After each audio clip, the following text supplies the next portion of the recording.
How's it going, everyone? I thought I'd try something new and react to this Bleacher Report mock draft. I've been seeing a bunch of mock draft content, and I'm really, really excited for the draft. It's not for a little while, but this is by my guy Jonathan Wasserman, draft guy at Bleacher Report, a mock draft about projections of what he thinks is going to happen. So let's just go through this. And number one, the Pistons are going to have a really, really tough decision to make. I think that Sar is probably the best option, but none of these guys really fit, right? The Pistons badly need spacing, and despite being deep into the rebuild, already have a ton of prospects they have to accommodate for, a lot of which are not great shooters, right? Sar, Duran, Ivy shooting has been kind of shaky. Um, I've seen a lot of teams give them Risa share, which I think is just way too high. Maybe they can trade down, that would be good, but I think Sar would be the correct option in this case, but it's not great, honestly. Um, this one's a little spicy. The Wizards taking Rob Dillingham, but I honestly really like it. I think it makes sense as the Wizards, assuming they can't get Sar, I think Sar would definitely be the best guy for them here. Rob gives them that like creation juice upside type skill that they could really use. The Wizards, that's their missing piece. They have Bilal, Denny, um, Corey Kispert, all great potential complementary pieces. And if they get that guy who can legit like make shots off the dribble, lateral passing, all the stuff that Rob can do, then his offensive upside is pretty damn high. I think. I would probably take Topic here, but I think Dillingham still does make sense as like this initiator type bet. I don't know if Rob is like as much of like a primary on ball guy as Topic or Collier is, but otherwise I think it's probably a good slot as well. Spurs take another Frenchman, Zachary Risa at 3'6'8" wing, and I think this is a little too high. I get it. I actually just made a video on Risa that you should check out. But my main concerns with him this high are like the offense outside of his spot up shooting and cutting, as well as like holding up strength wise off ball D, like just like a solid 3 and D to me. And I think the Spurs, because they're so still early in their rebuild, like they can kind of just go for talent and upside. Like I think it would make sense to take a point guard like Topic or Collier or something like that. I think it would, they could even add another like wing like Holland. Overall, I just think like I get wanting to add a piece like this next to Wemby, but to me, the upside swings at this point in the Spurs rebuild are much more attractive. But I get it. I think this is a little high. And four, this is a steal to me. Ron Holland is still a top two prospect on my board. I think he's kind of maybe struggled a little bit. Still one of the youngest players of the draft, elite athlete. One of the best things that Ron does is how he wins with strength. Very few 18-year-olds are as physically overwhelming as Ron Holland is, and he's great using his strength downhill to create to draw fouls. And I think that's going to pair really well with LaMelo if he can ever stay healthy, and Brandon Miller. Get this duo like a defensive anchor. Ron, I think, has potential to be one of the best defenders in this class. Incredible wing defender, both on and off the ball. The shooting is definitely a question mark, but if he can like even become like a solid shooter, he's going to be a really, really good player. And I think this would be a steal for them. Five, they give the Blazers Reed Shepard. Again, this is a little high for me, and we're seeing where I like disagree with consensus and such. The Blazers rebuild is so guard heavy, right? Obviously, Scoot, Anthony Simons, as well as Shaden Sharp is like guard-ish. And I just don't love the idea of adding another small guard. Reed is a good player. I think this may be a tiny bit high for me, but I think it's okay. I would rather the Blazers go for someone more like defensively, like and size oriented. Maybe they look for I guess there's not really a big to take here. Sar would obviously be great, but I think like Modest Buzelis would be really good for them here. But Reed to me just like maybe a little bit high, and I would like other guys more, but it makes sense. He is a very like high IQ. The shooting is great. He could definitely play off of Scoot and Simons really well, but I do worry about like the all of the small questionable defense guards they're adding. His steals are amazing, but again, I also have a video on Reed Shepard, and I'm worried about some of the creation stuff at his size. So Number 6, we have the Raptors taking Castle, and this is also a little high for me, even though I'm getting higher on Castle. So in the next couple picks or so, we're gonna get to guys who I really like.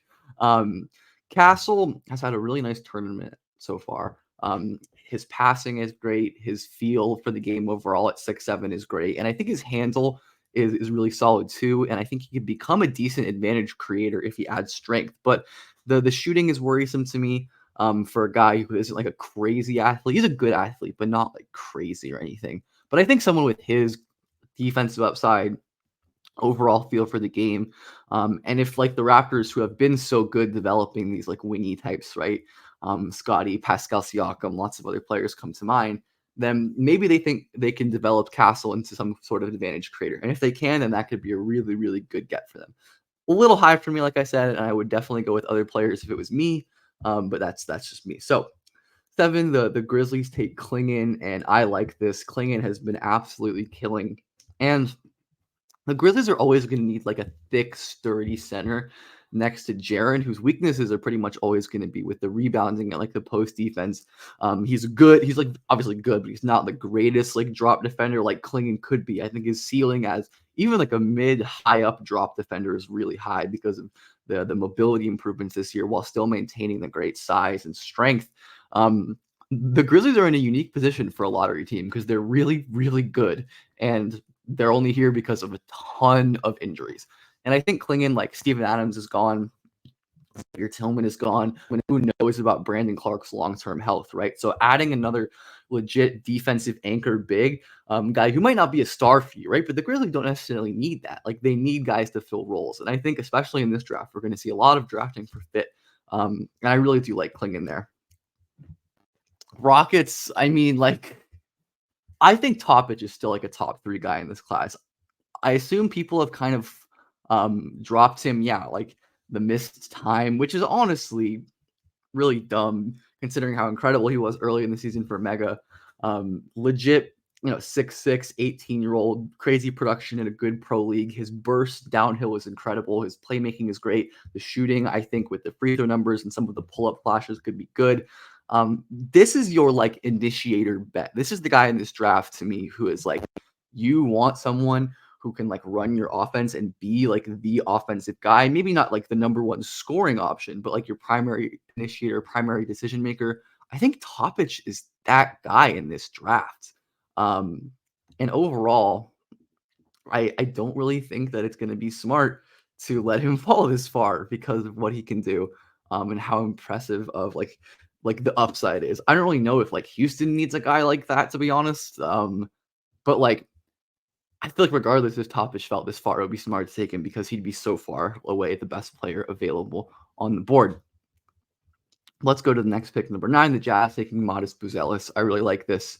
The Jazz just need like scoring juice basically, and Modest has a really impressive driving game as a 6'8", 6'9" teenager. Extremely smooth, confident, aggressive driver. Amazing using his like length and stride length and flexibility and size to get downhill. And I think with some strength development in the NBA, could be like a really great driver. Plus, I think the shooting upside is there. There's some real defensive upside as a shot blocker. I think this would be good value just simply based on like placement on my board. So overall, I would really like this. I think this would be good.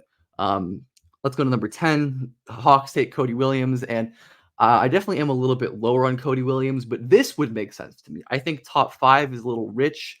Top 10, I think, is okay, and especially for the Hawks, who so desperately need defensive players. And Cody's defensive upside is really high. He's excellent defending the ball. His hips move super fluidly. He's laterally quick. He's great defending screens, flashing some off-ball defense stuff. It's just like the offensive creation kind of comparisons with him, or not comparisons, the offense creation issues with him and the shooting issues for me that really hold me back. But on a team like the Hawks with Trae Young and other offensive threats, you wouldn't really need to create offense as much. So I would actually really like this fit. I've mocked this in my mocks quite a few times actually at Atlanta Cody Williams. So I don't know if it's realistic, but it's one of the fits that I really like for him. And then 11, the Bulls, my guy Jared McCain. I absolutely love Jared McCain. There's a certain player on the board who I would be very upset if they passed on for Jared McCain, even though I like McCain, which I assume we're going to get to relatively soon. Yes, we will. But McCain is a really good prospect. He's to me the best shooter in the class. He's shown that in the tournament while being like a really solid pick and roll handler, a decent passer as well in pick and rolls. He competes on defense. He's really strong for like a 6'3" freshman point guard. He's a little bit older, but the Bulls just kind of needed an inflection of talent. And if they want to bet on McCain's ceiling, I think that would be okay. Again, probably a little bit high by my board, but the Bulls like need this kind of juice. And even though I think McCain and Kobe White would be like a little redundant, I want more of a real like passing engine. But Kobe has taken a big jump, so maybe he can be that guy.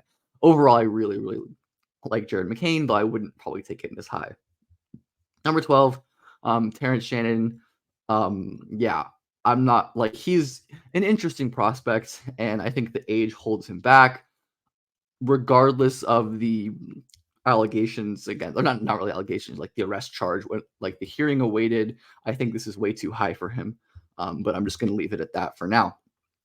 13, the Blazers, Kyle Filipowski. I love this. Okay, that makes more sense actually. If they go Reed at 5 and Flip at 13, I have Flip higher than this on my board, and I think he's a really, really good prospect.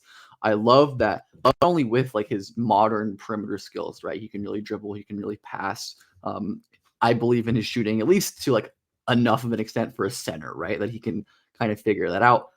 He's like a really physical rebounder, defender in the post. His movement skill got a little better this year, and overall, I think the Blazers are still looking for like that big of the future. It's probably not DeAndre Ayton. Walk is great, but he's like already almost 30. So I think Flip here makes a ton of sense with his versatile offensive upside. And I think him and Scoot and Simons and Sharp in the future could make a really, really phenomenal like offensive core. And then this one, I don't know. I I think Collier is a top 4 pick in this draft. I think people are kind of, this is not dig at anyone, but like most mainstream mocks have him around this area, and I think it's honestly just very incorrect. I think aside from Topic, who I talked about earlier, he is the best initiator bet in this class. His burst and strength are crazy. He's incredible. He is an incredible advantage creator, and that's what I value in initiator prospects. That's what John Morant had. That's what De'Aaron Fox had. That's what Donovan Mitchell had, et cetera, et cetera, et cetera, who can create advantages at will. And I think Collier is that guy. His playmaking is really underrated. He turns the ball over and his decision making isn't great, but the flashes are high end. Same with the pull up shooting and the defense. I think there's too much upside to pass on. Again, as a legit guy who could be a top 40 player in the league, if not better, as like an engine for an offense. So I think, I don't know if like it makes a ton of sense. I mean, if he fell to 14, I think you have to take him. And the Pelicans can make this work. But Collier should not fall this far, and he's looking like he's on track to be one of the steals of the draft, which would be pretty cool to see. Let's go into the back half, and I'm not gonna spend probably a little less time on these because I don't want to go forever. Dalton Connect on the Sixers, I would really like. They desperately need more offensive juice outside of Maxey and Embiid. Tobias Harris has been dreadful towards the end of the season. Oubre is probably a little overextended in Connect. As like an ancillary offensive player, could be phenomenal. We know what he can do as like a primary shot maker for Tennessee.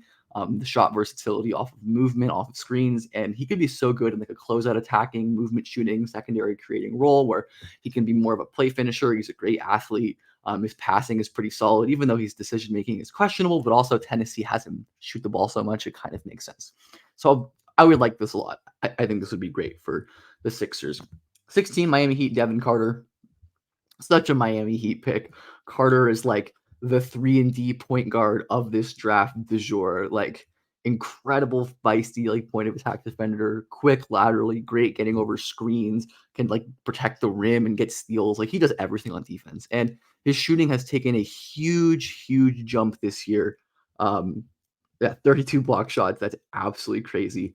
I do worry about his like offensive. This is like a little high for me for Carter because I worry about some of the offense outside of like his like rapidly improving shooting, which was a lot better this year, but still struggles to create advantages, and his playmaking is just okay. But I do think Carter is going to be a good NBA player, and the Heat, anyone who goes to the Heat is going to be good. And the Raptors taking Khalil Ware, I love. Who did the Raptors take? Oh, they took Castle. I love just loading up on high upside guys for the Raptors, and though I think Khalil Ware, I actually really like this Brook Lopez comparison. I've made it myself for Khalil Ware. Even though there's a lot of downside, his motor is pretty questionable. Sometimes he just like doesn't have the effort level, and the feel isn't always great. But there aren't a lot of 7 footers who can protect the rim with his explosiveness at the rim and space out, shoot the three while being an elite interior scorer. So I think there's real two-way upside for Khalil, and the Raptors are still really early in their rebuild, so I think they can still take these upside swings. So I would like Ware on the Raptors a lot. Tristan Da Silva, Phoenix Suns, absolutely love it. They need guys who can defend, who can pass, who can shoot, and who have size. And Da Silva is all of that. I might go with like a more defensive oriented guy, though I think Da Silva is like offensively oriented, and his strength issues and explosiveness might hurt him on defense. But he's a phenomenal player, and I think he's going to be really good in the league. The Magic taking Jacoby Walter. Um, I've seen Walter like really high on some mocks, but this is around where I would be okay taking him. He is still very raw, especially defensively, but the Magic need shooting, and he is a really good shooting prospect, especially off movement. So I would like this a lot. I think maybe like not perfectly on timeline because I think Walter needs a good bit of work, but he could be really good. I think if the shot ends up falling really highly and he turns his defensive flashes into consistency. So Number 20, the Knicks taking Tyler Smith. I like this a lot. Tyler Smith is one of the ultimate offensive upside swings in this draft where he's a pretty poor defender, not a great athlete, doesn't pass super well, but man, he is a crazy shooter at 6'11". I think he's like 40% on a ton of attempts. He'll shoot pull-up threes, pull-up mid-ranges, movement threes. Like there is really, really scary shot making potential with Tyler Smith, even if he's going to be kind of a project.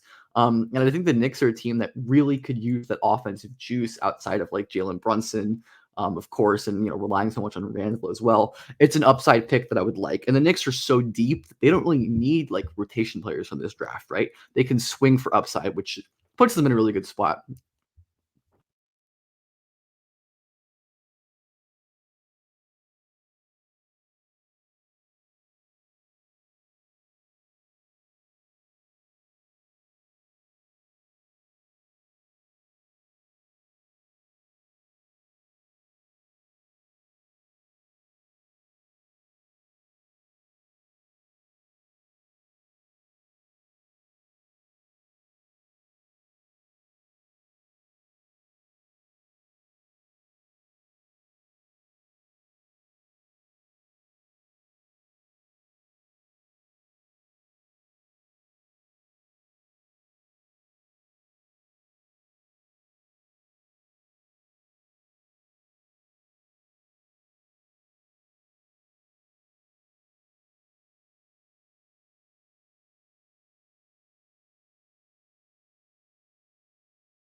Oh, I believe I was muted. Or maybe it'll be a case where like the athletic tools are able to win out and he's going to win with those athletic tools. But unlike a guy like Salon, I think his tools are just like good, not great. So Bobby Klintman, not for me. Tyler Kolek at 29, another guy who I'm not super high on for the NBA. I think his like I don't know, like if we're comparing someone to Jason Preston, I probably wouldn't. Like he's a good, not great shooter, which I wish he was better because he's also like physically, athletically going to be an issue. Super crafty, awesome pick and roll passer. For the Nuggets, I'd probably rather take someone who can better like play off ball and be like a Jokic supporter. Defense is also always great for them, especially at the rim. I'd love to see them address like big man too, because outside of Jokic is an issue. But yeah, Kolek would not be my favorite guy here. And then of course we had to get the Zach Edey cameo. And I didn't even notice their second round picks. I'm not going to do a second round today. Maybe another time if y'all want to see that. Edey, um, I'm definitely not high on, but I'd say I'm a little higher than I used to be. I wouldn't take him in the first round. I think that is a reach. I understand like the production is so impressive and the scoring is so impressive, but I really do worry about one how obviously like how he defends in the league in space, which I think is going to be a big issue. What does he bring outside of scoring, and how can he impact the game when he doesn't have the ball in his hands? Right, like Edie is not going to have the same kind of gravity in the league where he warps the whole court because of his size and his scoring and his foul drawing. Like I think that's still going to be good in the league, but just not that good. So for like a bench offensive engine, I'm not sure how highly I value that. I don't think I'd value it this high though. But I think that's going to be it for me today. I can do the second round and go over some of these picks if people would like. But yeah, let me know if you enjoyed this and if you want to see more of it.